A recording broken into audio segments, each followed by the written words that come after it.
Secretary Pompeo, Secretary Esper, my esteemed colleague Dr. Jaishankar, members of press, ladies and gentlemen. I thank the secretaries, their delegations, and all members of US media who have traveled to India to meet us amidst the threat of COVID-19 pandemic. I deeply appreciate your commitment to our bilateral relations.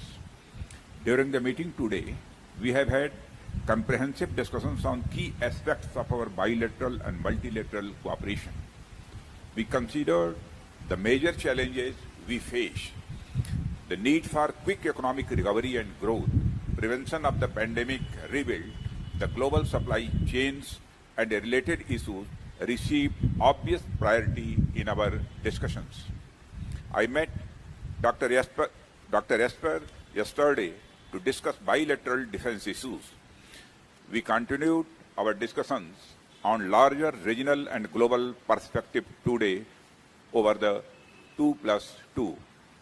Signing the BECA today, after signing the LEMOA in 2016 and COMCASA in 2018, is a significant achievement in that direction. I would also like to highlight some of the other noteworthy steps taken by both India and the US in follow-up to our earlier discussions.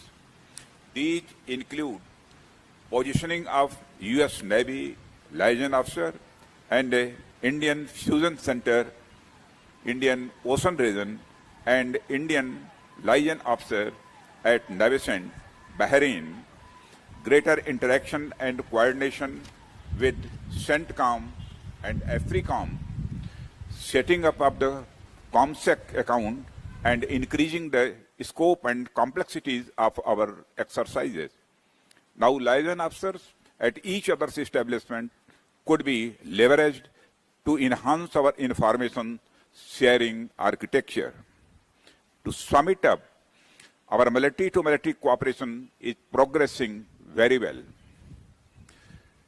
In today's meeting, we also explored probable capacity building and other joint cooperation activities in third countries, including our neighborhood and beyond.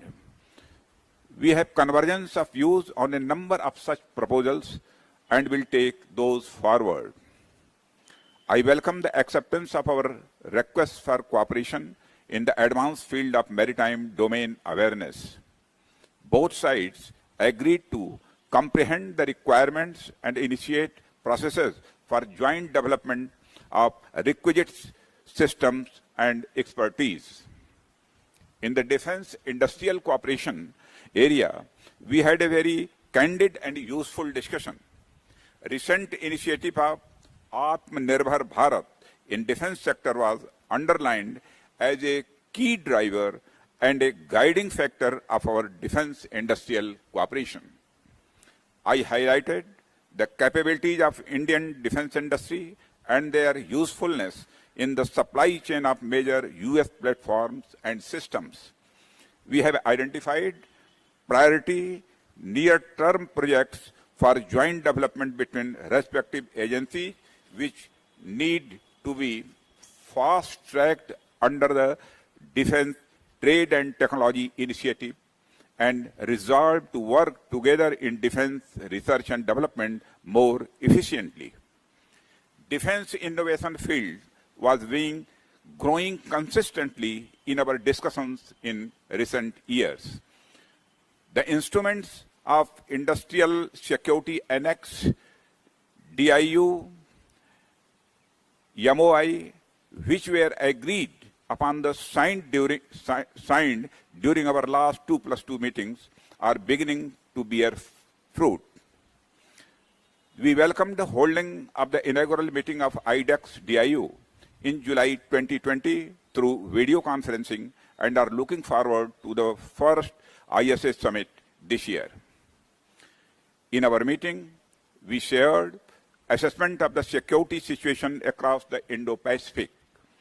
In that process, we reaffirmed our commitment to peace, stability, and prosperity of all countries in the region.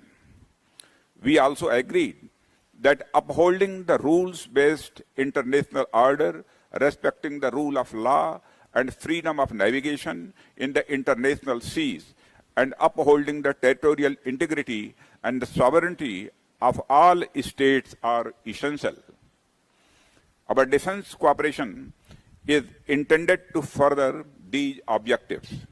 Both sides welcomed Australia joining the forthcoming Malabar exercise. We appreciate the visit of Secretary Pompeo and Secretary Jesper to India. We had a very constructive dialogue and will continue to work together to strengthen our engagement in defense, security, and other areas. Thank you very much.